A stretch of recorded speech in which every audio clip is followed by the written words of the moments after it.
haddaba midda aan ku sheegaya ayaa waxay tahay nafsadaada ha ka xaaraantinimaynin tallaabo kasta aad isleedahay waxay hagaajinaysaa noloshaada.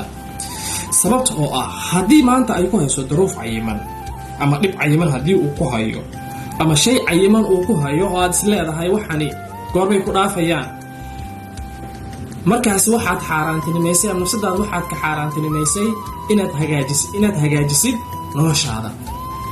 sidaas darteed marka waxaa lagaa rabaa horumarinta nafsadaada ama horumarintaada inaad ka bilowdid horta inaad horumarisid afkaarahaaga meesha ay ku geeyaan ayaa tahay. haddaba waxaad noqonaysaa waxyaabaha adiga aad aaminsan tahay.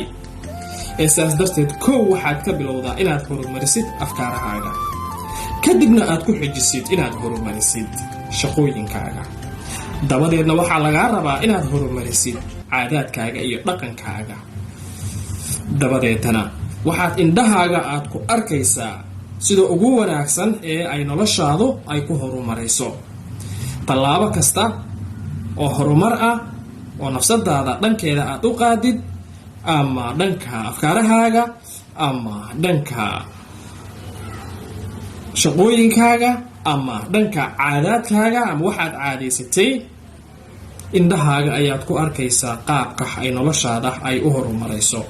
haddaba adiga ayay kugu xiran tahay tallaabadaasi inaad qaadid, qalbigaagana waasic.